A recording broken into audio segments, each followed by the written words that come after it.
All right, good afternoon, everybody, and sit down, Dad. My father's here today, so hi. Welcome, everybody. I'm Susan Brennan, Associate Vice President for University Career Services at Bentley University, and I just want to thank everybody for coming, especially at the end of a day after lunch. We want to make this a very lively and interactive conversation and include all of you in that, so looking forward to that.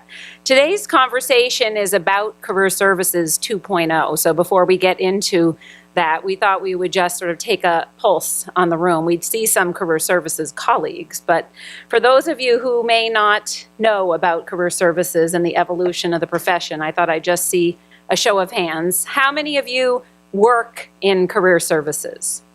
Nice, okay, so welcome to the family. How many of you work in higher ed overall? All right. How many of you are employers?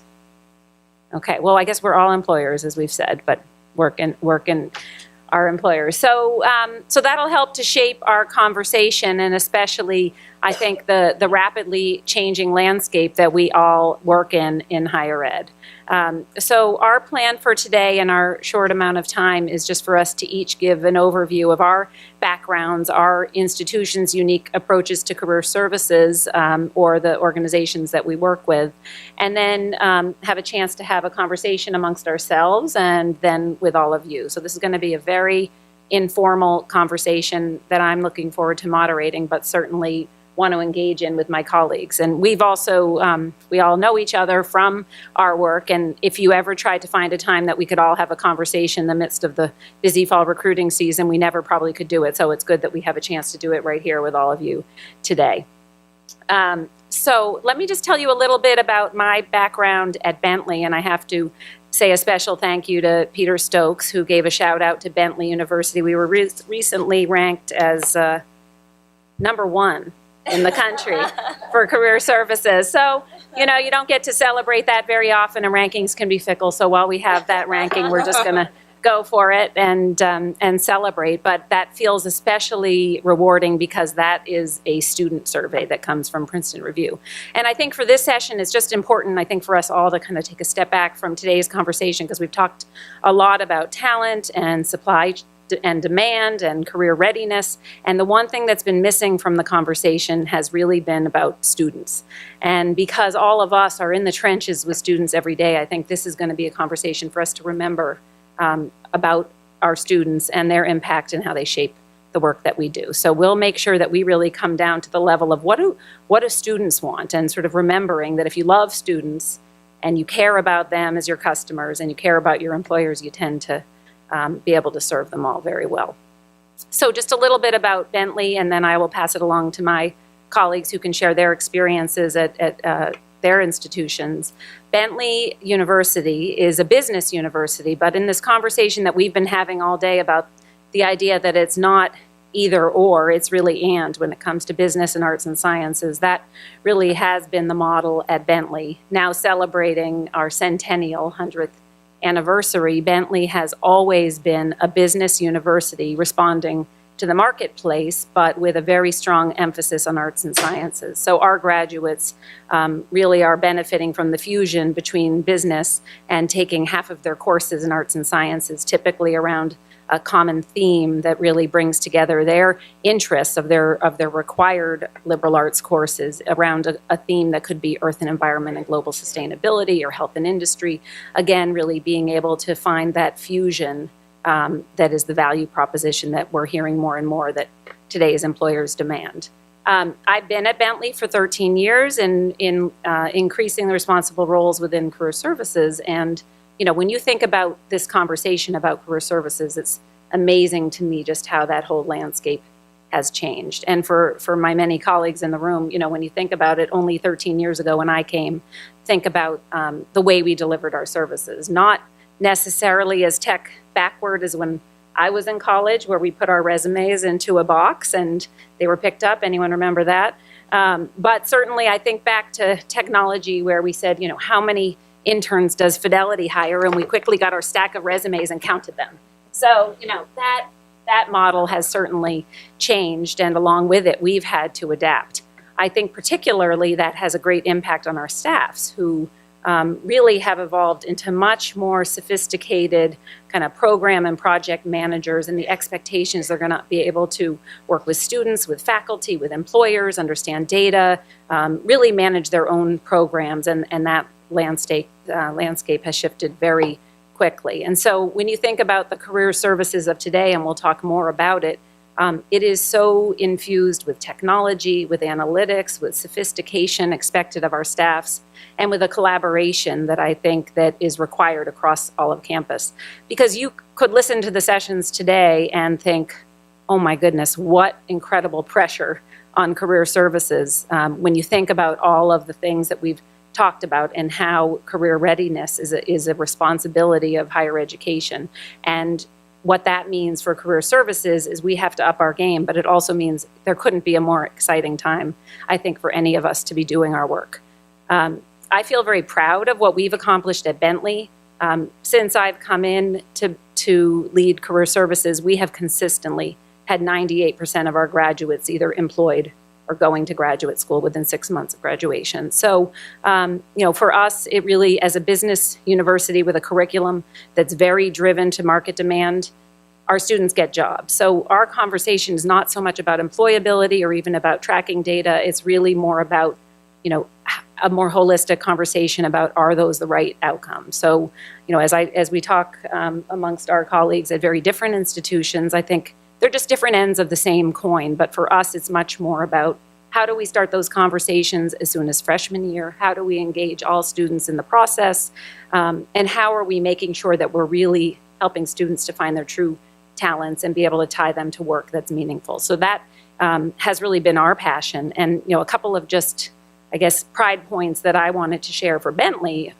One is that 5 years ago, I launched in collaboration really with my whole team, and then certainly having to get institutional buy-in, especially from faculty, a career development class for every freshman. And that is something that now 98% of our first-year students take every year. So we're in our 5th year of that class, and that really sets the path for students to go through a 4-year career development program. We manage a 1-credit internship that is really sort of that warm-up internship run by Career Services. Our class is a prerequisite for that, and that really builds upon a career development program that goes from classroom to our sophomores who actually work with what we call our career colleagues, so their peer advisors who help them move along before they choose their major, so that we can again touch every sophomore through that transition, and then we move toward what we call our customized career coaches, so every student has an advisor as they've chosen their major and their path, and they can really go much deeper. And the expectation for those advisors is that they are going to, in an environment like Bentley, come from with significant business experience, MBAs, understanding the roles that the students are going into, again, to sort of move from that transactional to transformational kind of role. And ultimately, our students come back junior year with probably 60 to 70% employed, offers in hand from their internships, and the others are going through full recruiting in their senior year. So again, the outcomes are very strong. That's a part of our culture, but for a place like Bentley, it's really about looking from the other lens about, are those the right outcomes? How can we learn from the research we've done with Gallup that we just heard about from Brandon in terms of meaningful jobs being the most important thing that we can offer to our students, and meaningful lives. And that really ties well, I think, to where the responsibility of higher education is today. And I would say that, you're going to be hearing today from best practices. These are all organizations that, really deserve a gold star for the work that they're doing and are in different stages of change and in transformation. But our hope is that, this is a very giving profession. We all go into it because we want to share and develop. So if we can share our best practices and convene a conversation, then I think it will, and you can go back to your work with new ideas, then we've done our job. And I would just say, finally, that if I have a colleague from Bentley who works in our marketing department, and we work very closely on an effort on what we call Prepared You. So if you haven't been able to see it, I encourage you to check out bentley.edu/prepared, because we have spent the last 5 years really involved in very deep research on this whole topic of preparedness, whether that be our first stage of research where there was really a big discrepancy, I would say, between employers and institutions about whether our graduates were prepared, then going deeper into data from Burning Glass and other resources, and then now coming back and surveying 1,000 students and employers and finding that, in fact, there has been significant movement. 9 out of 10 of the survey respondents actually found that graduates are prepared. So there's a lot to celebrate, I think in part because we've been having so many of these conversations. Schools are taking it very seriously, and probably a very good segue to think about the fact that Christine Kruse Vergara will be our next speaker and has been brought in by Wellesley College to lead a major transformation. So that will be a wonderful example of things to come. I would be neglect not to also introduce my other panelists, Adam Newman from Titan Partners and Andrea Dine from Brandeis. So they're going to each share their stories, then we're going to get into some deeper questions and conversation. Great, thank you so much, Susan. Can you all hear me? Terrific. Good afternoon. My name is Christine Kruse Vergara. I am the inaugural Associate Provost and Executive Director for Career Education at Wellesley. I'm new to the New England area. I just moved up here in January. My resume is pretty easy to remember. I've worked at all the Georges in the DC region. George Washington, Georgetown, and George Mason, having had the opportunity to lead some significant change at some of those institutions as well. What brings me to Wellesley was the institution's commitment to bringing career education to the forefront of the experience for Wellesley students. They illustrated this through a historic $50 million gift from 2 alumni that have now set in motion for us an opportunity to truly rebuild the career education model at Wellesley.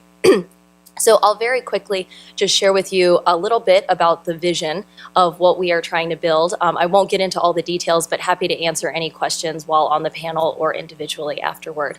For those of you who were just in the session with Brandon, one of the things he talked about was that it's not either or. It's not liberal arts or a technical school. It is both and. And Wellesley is a prime example of a liberal arts institution that understands that, and that really is bringing that to life. We talk a lot, the mission of Wellesley College is to educate the next generation of women leaders to make a difference in the world, right? It is a crucial time for us as we think about how we prepare and inspire every Wellesley woman to craft a lifetime of opportunity and to reach her full potential. We are doing exactly what Brandon was just talking about with helping our women discern and to clarify and to determine what is in fact their full potential and what is it that they wish to pursue. First, second, third, fourth, right? We also recognize, we know this, you all have been at the conference already for a full day. Our students, our generation, will change careers multiple times over the course of their life, and they will change jobs upwards of 15 times before they retire. We're not trying to prepare our student for one career or for one job. We are trying to prepare her for a lifetime. And what that means is that she must be agile, she must be adaptable, she must be flexible, and she must be able to reinvent herself. And that's precisely what a liberal arts education does. So what we've done here is we've built a career education model that truly celebrates the beauty of the liberal arts and pulls together the opportunity for faculty and for alumni and for those in career services and our other campus partners to engage in a really meaningful support network and conversation. So one of the things that we do in our new model is that we provide students the opportunity to explore the intersection between self and society. And what that means is that we help our women focus on a certain level and depth of self-awareness. We help them start to identify components of emotional intelligence, their preferences, their strengths, the contributions that they believe they could make to the world or to society. But at the same time, we must be humble enough to ask, what does the world need from us? What does society and your communities need from you? And it is that intersection between what you can provide and what the world needs that is truly the sweet spot for each of our students. And we want to help them identify that time and time and time again. So while we have a lot of the normal core programs and services of most university career services offices or departments or divisions, what I will say is there are a few unique components to Wellesley. At the beginning, I mentioned that Wellesley has identified this as a core priority and that this truly is to be embedded into the Wellesley experience for every student. They've illustrated that by moving my area and making it a division at the institution. So I report directly to the president of the college so that I have a seat at the table, because they understand that career education directly impacts recruitment, retention, revenue, and rankings for a college or for a university. The second component is in the way that we have started to build out our new model. We have college career mentors that are not volunteer, but instead highly trained professional staff members that are assigned to every Wellesley student upon her arrival and serve as the first person on her personal advisory board. These individuals and the way that the rest of the model is sort of organized ensures that as we launch and roll out this new model, this new structure, we will be able to actually reach 100% of our students multiple times in multiple ways in a very tailored and holistic approach, as Susan was just saying. And finally, for us at Wellesley, we don't stop at graduation. We do provide lifelong services for our alumni. And so we intend on becoming the experts in women's career advancement over the course of her lifetime, specializing in topics and issues such as mid to senior level transition for women, getting women onto corporate and nonprofit boards, re-entry, career pivots, and encore careers. So with that, I will turn it over to Adam. Thanks so much, Christine. Appreciate it. Can everybody hear me? So I am not like the others. I am not an institution. Titan Partners is a strategy consulting and investment banking firm that works primarily in the education sector. We do a lot of work with higher ed institutions. We do a lot of work with foundations, as well as commercial providers, many of whom are probably knocking on your doors in the career services office, among other places, trying to sell you things. Areas of emphasis for us have included student success and student support, digital learning, emergency aid and financial aid on college campuses, and a lot of the work has to really do at the intersection of supply and demand, or what we think of as institutional need and gaps and challenges, and what sort of the supply side is proffering from the perspective of innovation and sort of alternatives to perhaps how things are occurring on campus. And a lot of what we do with institutions is help them make sense of that point in time. Christine mentioned self and society. We talk about market and mission. So we help organizations really align what's happening in the ecosystem that impacts their institution or organization and apply that effectively to their institutional mission and objectives. This is an area where we've done a lot of work, and I'm gonna try to be the provocateur a little bit, because notwithstanding the phenomenal opportunity that Christine just described, I would venture to say that 90% of the institutions in our country don't have those resources and that scaffolding to do the types of things, the phenomenal work that Christine and her team will soon do. And what I would charge is the gap and the opportunity right now around career services is, for institutions, as we've heard today, it is a critical linchpin in the transition from higher ed to what goes beyond. And yet, in too many of our institutions, it doesn't have a seat at the table with the president. It doesn't have the level of resources it needs to invest in the support of students. And it's not aware of and able to provide the full scaffold and support that students want from the very beginning of their experience to make the right types of decisions. And so as we talk today, what I want to sort of try to tease out is, how do we, at our different resource levels, incrementally make the types of investments that we need to make so that we can start to bridge this gap between education and employment that in one of the earlier sessions, I think someone challenged the speakers in saying, hey, higher ed's really not tuned in and not stepping up. Now, I think we fundamentally see in the work we've done with institutions, this is a huge service area opportunity that's sort of an undiscovered gem. And I think hopefully what we'll get to do is talk a little bit about what institutions are doing in their own ways to capitalize on that and really accelerate students in much the same way that folks have already started to talk about. Thanks, Andrew. So my name is Andrea Dine. I am the Executive Director of the Hyatt Career Center at Brandeis University. Christine, I think, laid out a lovely table for us for including the value of liberal arts and the kinds of gymnastics and flexibility that liberal arts degrees have. So I'm going to go into a few other things that are related and the kinds of things that are happening at Brandeis.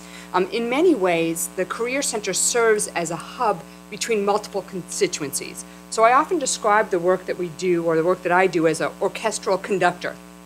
We have all kinds of people at the table, of course, our colleagues and peers, students, employers, alumni, parents, community partners, faculty, staff, all coming to the Career Center or looking to the Career Center for leadership. And to have, where I think the success comes from, is to have these different constituencies work together. So I often talk about we have this kind of cacophony when everybody has their own needs or desires, and a parent is calling you up on the phone, or an employer says, I want you to do this, or that kind of thing. So we have all these voices at the table. The challenge, I think, that is exciting is that we're really going from that cacophony to harmony. How can we find that sweet spot you were referencing before, where our students are not only pursuing the lives that they've imagined, but also are serving a need within the community and within the world? Personally, I've served in higher ed for approximately, I had to do the math, 25 years. I don't know where the time went. But I've worked at very diverse institutions. So I've worked in the state college system, university system, flagship university system, as well as private colleges. So I've been on everything. I have not yet had the pleasure, though, of having a grant. Yeah, I haven't had all the Georges. To have that kind of grant, I've worked on everything for an office where I am now, which is fairly well-resourced, relatively speaking, to an office that we literally couldn't afford pens and paper, and we were taking pens from career fairs. We're like, well, we'll take care of those pens for you. We'll have no problem. We'll give those away for you, so that we would have pens in the office. So I've really run and seen that gamut of thinking about how we do the work that we do in an effective and efficient way, given whatever our resources happen to be. Our office, similar to what Christine was describing, offers career services for life. So we spend over 1,000 counseling and programming hours a year working with alumni in diverse stages in their career, in addition to the thousands of hours we spend with our undergraduate students. And we work with approximately half of our first-year students in their first year, to that point of working with someone as early as possible to have them start thinking about or asking themselves important questions like, who am I, what are my values, what are my strengths, interests, etc., to really help them then later formulate be able to answer some of the questions about where they fit in the world and what the world needs from them.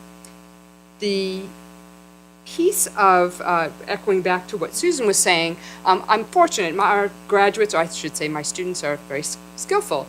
We have similar kinds of placement rates as the business schools. So 97, 98%, depending on the year, of students that are engaged in something meaningful within 6 months of graduation.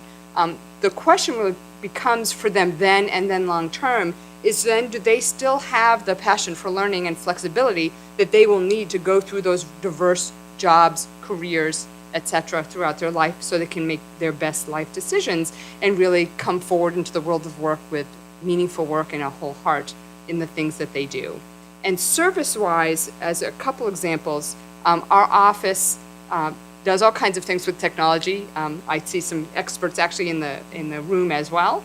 And the piece around bringing career services and engaging students in thoughtful career decision-making also requires the use of new technologies and approaching information in different ways.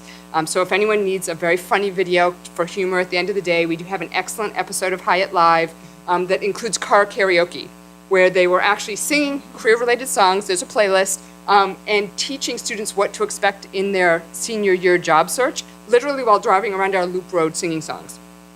So that piece of approaching things in new ways, taking risks, being innovative, can be done regardless of the amount of resources you have on your particular campus. I think our most innovative work has been done for zero cost, other than the cost of course, staff time.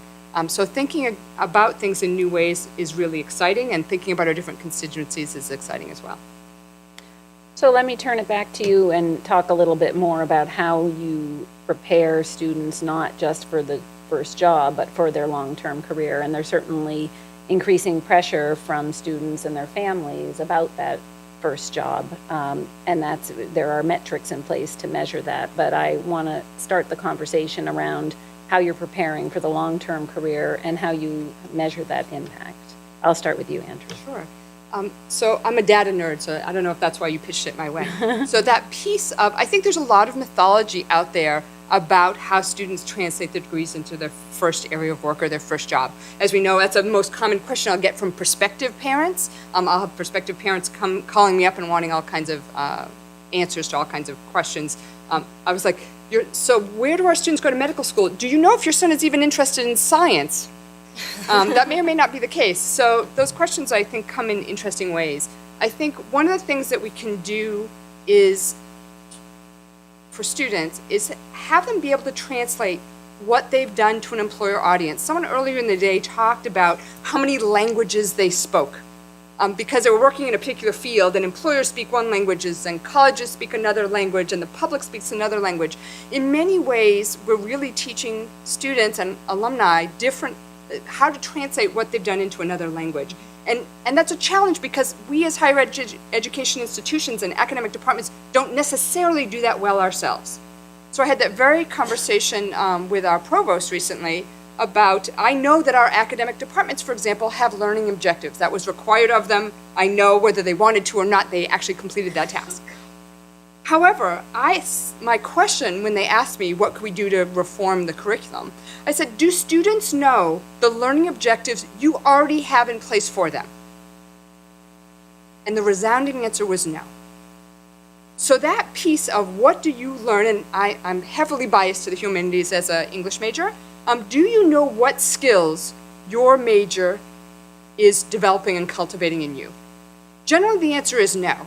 And without that bridge of language to be able to talk about what and I had a student staff orientation, and I had someone push back, and they're like, okay, as an English major, what are the skills you developed that you use every day? And I immediately rattled off 6 or 7.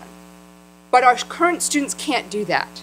They can't speak to the soft skills we were talking about earlier that really they will need their entire lives, because they only see what's in front of them. They see, I wrote a paper on this topic, or I studied women in early American literature. They only see that piece. They don't see the analysis, the research, all those other components, presentation skills, et cetera, that may have developed that may be highly valued. And not just valued today, they're going to be valued their entire career. But they have to be able to speak that language, and we have a responsibility of teaching that to them. And part of that certainly is the Career Center where I live, but part of that also is ambassador work with our colleagues and faculty so that they are imbuing that knowledge and ability to articulate into their current majors. And that part's critical, I would argue, particularly for the humanities students, because humanities faculty in general, applause to anyone in humanities faculty that doesn't do this, is good, won't talk about careers or career-related things at all. And I don't need them to. I don't need them to talk about that. I do need them to talk about the skills their students are developing as a result of their major. That's critical. And we need to be able to speak about that clearly and have the data and be transparent in our data to show what our students are doing immediately after graduation. So this summer we actually just launched a Hyatt Reports website to be able to say that. We took aggregate data for multiple years, and students can do, I call it a spaghetti map because it's that complicated. It has a list of the areas of study, and it has a list of fields that students have gone to work, in which students have gone to work. And you can map either direction. You can click on English and then see all the fields they've gone into, or a field and all the majors that went into that field. Because we need to shatter the stereotypes of if you do X, then you will do Y. Because that doesn't serve us, it has never served us, A, and B, certainly will not serve us in the future where our students and alumni will be entering career fields that do not yet exist. I think that's a great point, and I think just to build on that a little bit, we've got some colleagues, I think, in another room talking about sort of boot camps right now, right, which are sort of the employment and career sort of motif du jour. And I think the challenge that we see in the gap, exactly what you talked about, Andrea, is, there's a vertical set of capabilities, right, that folks sort of often define themselves by, and then there's this horizontal set, right, that both you and Christine have talked about that are really about durability, right, and really persist for, an individual's entire life. And I think, again, one of the things I would argue is right now the broader space is so focused on that vertical skill discussion, right? And that the eloquence of that, sort of that durability, the persistence of those underlying skills is not something that higher ed right now is sort of offering, I think, effectively as a counterpoint to the boot camps, the employment flavor du jour, right? And I think that's an interesting dynamic as we think about Career Services 2.0. I think part of it is not to fall victim to this employability trope, but to find an orientation that's right for the institutions and that's very consistent with what they've done. Adam, I think the reason that that's happening is because the metrics are insufficient. Yep. And so what schools are looking at, what prospective parents and students are asking about, what legislators are asking about are first destination outcomes. And not that first destination outcomes aren't important and isn't a good indicator to be able to look at perhaps future success, but the real question is, are your graduates able to achieve engagement in their work, right? Similar to the Gallup work that has been done. And are they able to actually be successful mid-career, right? And I think the question of how do we define success is a rather large, ambiguous question that we need to tackle. I know one of the things that we're looking to do and that we'll probably start implementing within the next year is to try and tackle this mid-career outcomes question. We want to look at our graduates that are perhaps 15, 20 years out and take a look at where are they, how would they define their success, how would they cite the experiences that they had at Wellesley in preparing them to actually be successful. We hear time and time again from our alumni that they were taught at Wellesley to figure it out. When they didn't know what to do, when they were put in a position that they weren't quite ready for, what they fell back on was the confidence that they knew how to learn and they would figure it out, right? And so how do we capture that in data? Because I think if we can share back the data in that way, it starts to change the conversation. And I think one place to do it, I mean, one of the places, so if I take my market hat, right, and sort of outside the institutions where there's a lot of innovation, a lot of excitement right now, is around areas that both of you talked about implicitly doing, which is, non-cognitive assessment or just sort of measuring those soft skills in ways that help individual students understand the pathway for her to take or that align well. If you look at sort of the world of work right now, all the rage is sort of assessments and innovative models that are helping employers to try to understand those attributes, right? And so it's one of those communication gaps or signal gaps where you're earnestly working to sort of articulate, hey, it's not tortoise, it's hare. I mean, it's not hare, it's tortoise, right? In terms of understanding those underlying elements.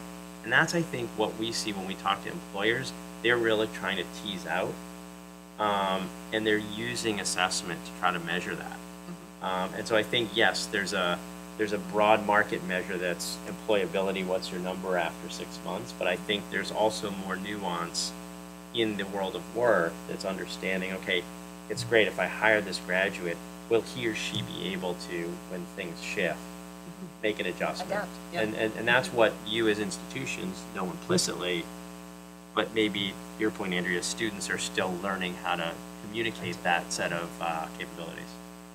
And I think that is a nice segue to the conversation about employers, because the fact is when we talk about the Tshape or even the data from Burning Glass and the need for a hybrid employee and how valued the soft skills are, the fact is that employers still, particularly in the trenches, recruiters who are coming to campus are looking for whether graduates can perform the job day one. And that comes from whether they've already done the internship that would show demonstration of those competencies and those technical abilities. So I'm curious to hear from the trenches if that jives with your experiences, if you're hearing or having different conversations with those who are sort of on campus hiring the students versus perhaps your alumni, or the senior executives who might be talking about different things and are measuring different things. It's an interesting question. One that I'll actually answer from a couple different perspectives, both at Wellesley as well as at my previous institution that I just came from, which was George Mason. So what I find fascinating is when I was at Mason, we were talking a lot about badging, and we were talking a lot about credentialing, some of which came up obviously in the session that we were just in. And there was this belief that that this would be extremely helpful to employers, and that they would want to use it in their recruitment, and that they cared about these various competencies and skills, and that's how they were going to make their decision in their recruitment efforts. But when we actually talked to the recruiters that came to campus to recruit, they weren't interested. And they weren't actually using any of those things to make any of the decisions on who they were hiring for interns or for full-time positions. And so we ended up sort of, by the time I left, kind of moved away from that a bit, because we weren't finding the value in terms of how our students were actually being recruited. Instead, the employers kept saying, we want to see a demonstrated value. And how your student can show that is how they articulate it in their resume and in their interview. It came back to the basics of what Andrea was just talking about. At Wellesley, we're in a unique position in that the majority of our employers are our alumni. And so I think they bring with them a certain perspective and a certain understanding of our students. Even for employers, large employers, where we may not be a core school where they send their recruiting team, we have alumni in those organizations, and they find a way to connect with us in order to still recruit those students. So I think my experience is probably a tad different from some of the other schools in this case. How about you, Andrea? And remind me again the original question. The T-shape versus the I-shape, and what your employers are telling you in the short term. It's interesting. So I think there's also the way in which the questions or demands flow. So if we think, I'm going to just go historical just for a moment, I promise I'll come back to the present. If we think about the early labor force and workforce development, and we think post-World War II, at the time, colleges educated students, they went into an employer, and the employer actually provided them the specific work skills and work development and training they needed. And then that person potentially, at that time period, may have worked for that employer a very long time, if not the entirety of their career. It moved, as the pendulum, that was one extreme.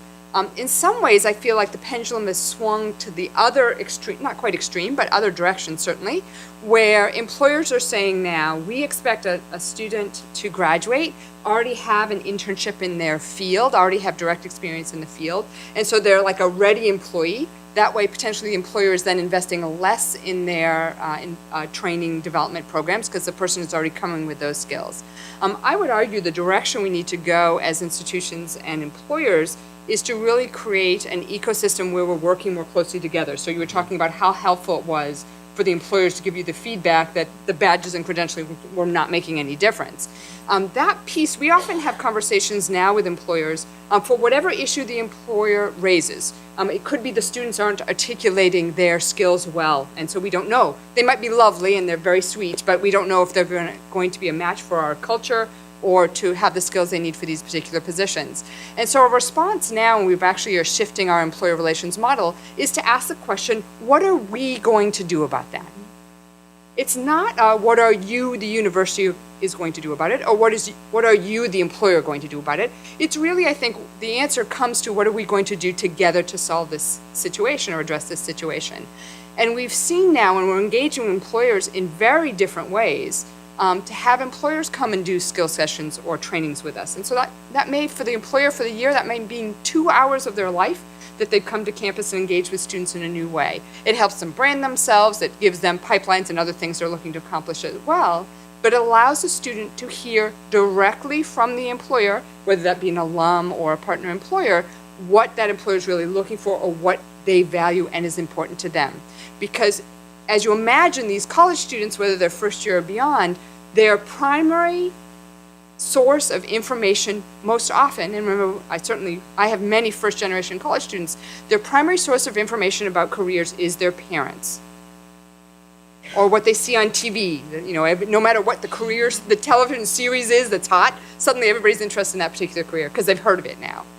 That piece of working with employers to expand that vision of landscape about what a job or career is, and to be able to express the skills appropriately to find their match, both for the student and for the employer, is really, I think, the nexus of the work that we're doing now to be successful moving forward.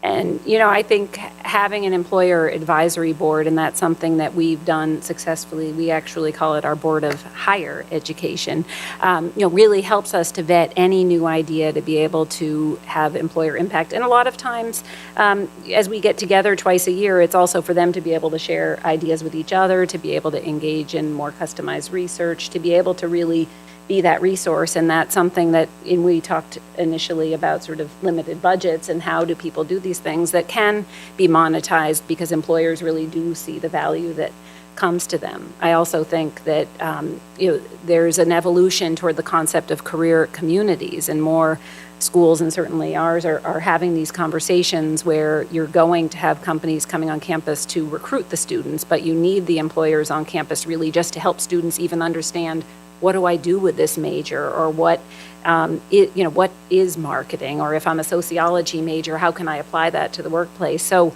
that's really where there's an opportunity in a very sort of educational, non-threatening way for employers to be able to be on campus just to share their experiences, and then to also build that into mentoring platforms. So many directions that we can go on that, but I think another thing that we need to touch upon is the idea that, really career services is that triangle between the students, the employers, and the faculty. And there's definitely a trend for career services to be much more integrated to the academic agenda. Certainly we've mirrored our career education and our sort of formalized career education department to mirror our general business and liberal arts core curriculum. So students are going through a parallel experience and seeing how those pieces integrate. One of our colleagues, Joe DuPont from BC, called it getting your career services vegetables. But as our students, go through that core curriculum in their first and second year, they're going through a similar core on the career services side. Certainly in your title, Christine, it implies that you're very closely connected to faculty. Can you talk about sort of how you mirror the academic experience, and if that helps with getting buy-in to building change? Sure. So I would say, building buy-in at an institution like Wellesley, where many of the faculty have been there for a long time, and obviously all are from the liberal arts background, is a unique and wonderful experience, all in and of itself. And so one of the things that was really important to me upon taking this position was to consider the structural and systemic support that the institution really wanted to give to this initiative. And what that meant was, I recognized at an institution like Wellesley, and this may be true for some of your institutions, this was not going to be successful. We could not move the needle forward if I didn't have buy-in from one of our largest stakeholder groups at the college, which was our faculty. And so my title is Associate Provost, and I did negotiate that as part of my taking my position. And what I wanted out of that was not the prestige of the title, but it was that I wanted a voting membership on academic council. And I knew that at Wellesley, that carried weight and it carried influence. And what that allows me to do at a school like Wellesley is being a voting member of academic council means that I am able to attend those meetings, which are closed meetings, monthly. I'm able to listen to all of the real conversations that are happening amongst the faculty. For us, our academic council is a governance board, and so decisions are made in those meetings, as well as academic and faculty committees, the committees in which help our faculty gain the points they need for tenure and for committee and service contribution. And so as a voting member, I knew that I would have the opportunity to bring to the board or to the council an actual faculty advisory committee, which is what I've just started this fall semester with an ad hoc status, and then the formal legislation will go through in the spring. But this gives me the opportunity to bring together the type of influencers and the type of champions that we need to then go back to their individual departments or their areas, to their programs, and to be able to share the message of what it is that we're doing, for them to have perspective, to have input, to have suggestions, so that as we roll out new initiatives similar to an employer advisory board, our faculty feel, I already had a voice in that. That's part of my idea. That's what I wanted to do. The students for us really listen to their faculty members.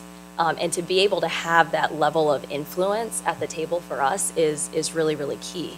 And Susan, if you'll allow me just a quick moment, one of the things that I also want to touch on, because we've mentioned this a few times, is what can you do with resources or lack of resources? I want to be really clear in the gift that we received. Nobody gives a large gift of the kind that I received in one lump sum check. So let me just be clear about that. You get it over the course of multiple years. You also get it with many restrictions, as the donors often have designations for how they want that to be used.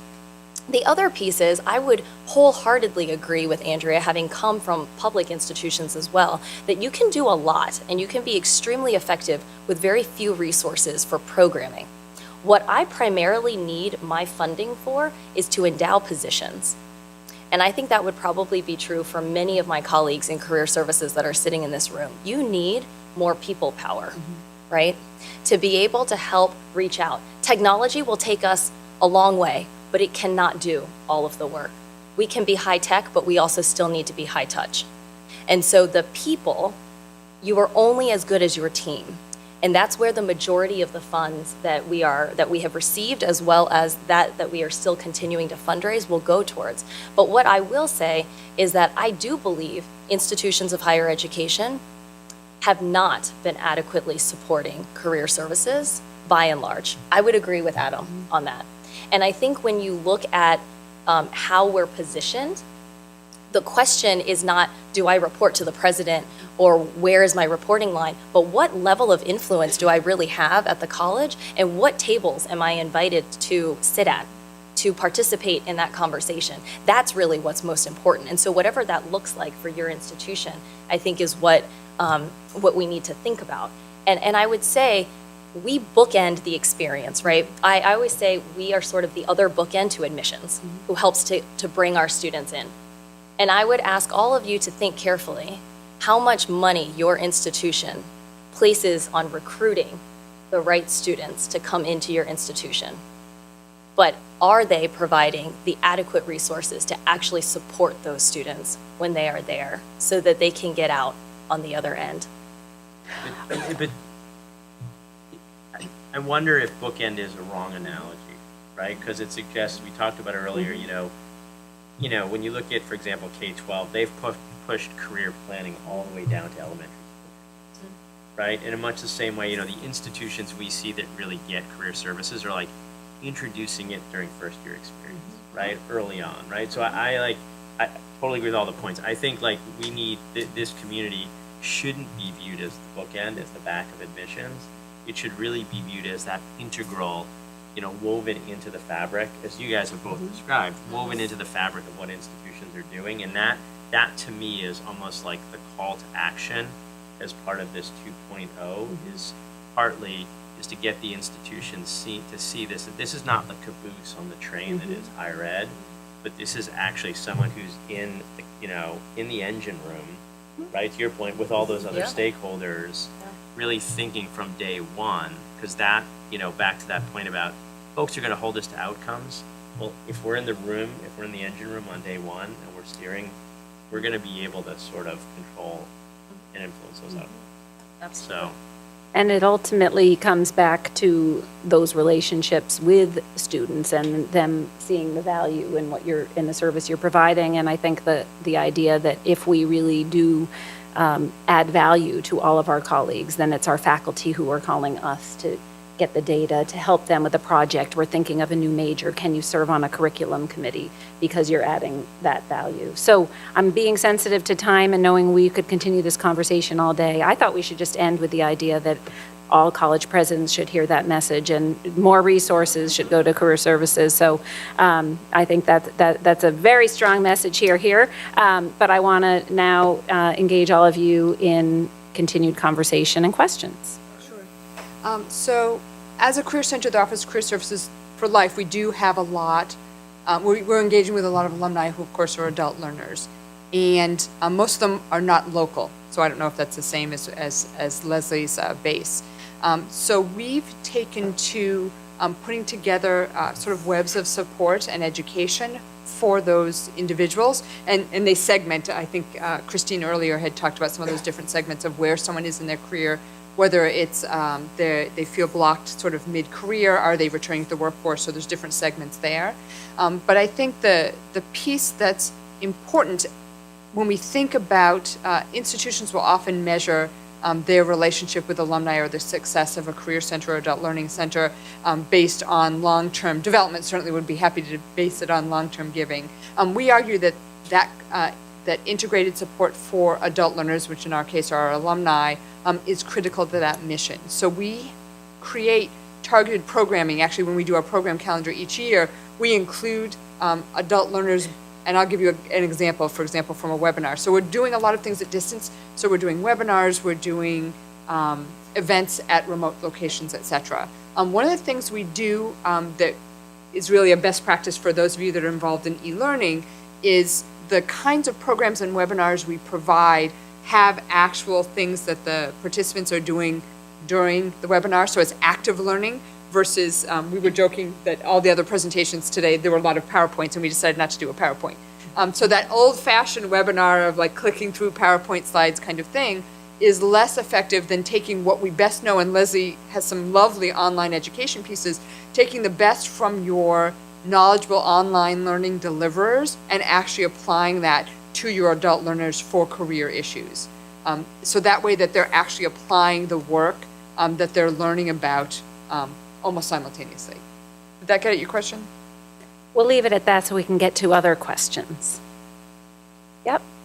Well, I'll answer that from Bentley's perspective. I serve on our curriculum policy committee, so I find that's really the best way, is to be able to take knowledge from daily conversations with students and employers and having an advisory board, and then bring that to curriculum committee. So when we're talking about potentially adding a new major, I can weigh in with data to be able to back up sort of how would the market respond to that. So it has to be data driven, and there has to be value, and you have to take that seriously, but having the seat at the table with faculty is key. And I oversee not only our undergraduate but our graduate and alumni programs as well. So we really need to be able to weigh in, particularly as we were having conversations about moving towards certifications and badges and relevance of graduate education as well, to be able to share those best practices. And that changes so quickly. So we really need to stay on it.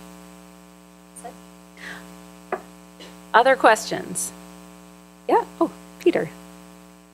Yeah, it's a great question. I think that for some it's not as present, because the work just to get the populations they're focused on sort of through the academic experience on a pathway that has a meaningful outcome is hard enough on itself. I don't think they've gotten to thinking about like what happens after.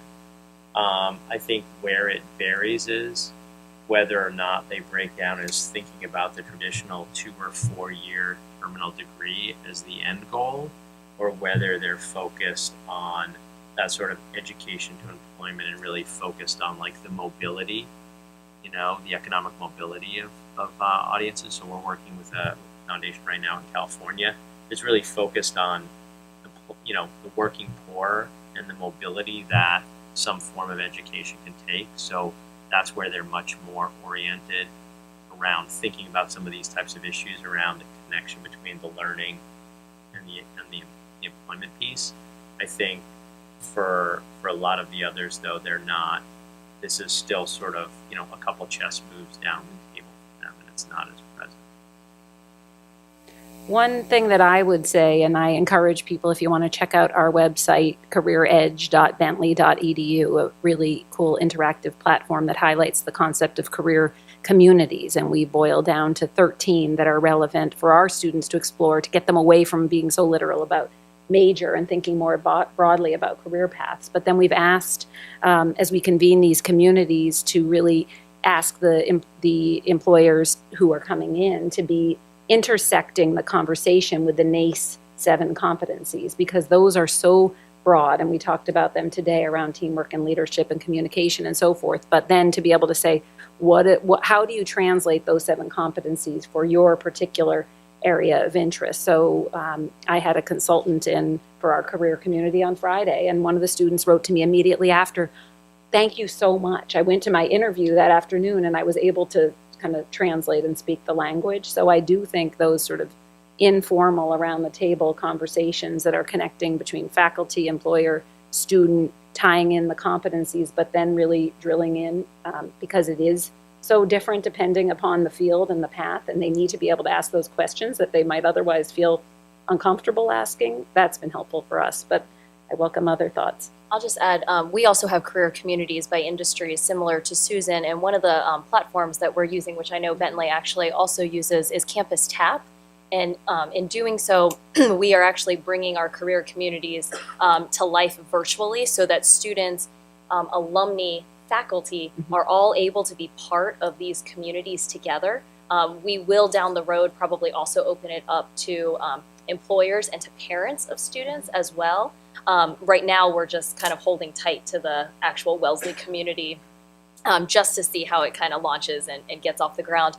But the idea is that this will be able to be a forum and a place for students and for the alumni, and as I said, for us, the alumni are pretty much our employers, to be able to have really organic conversation around what it is they're looking for, what makes a difference.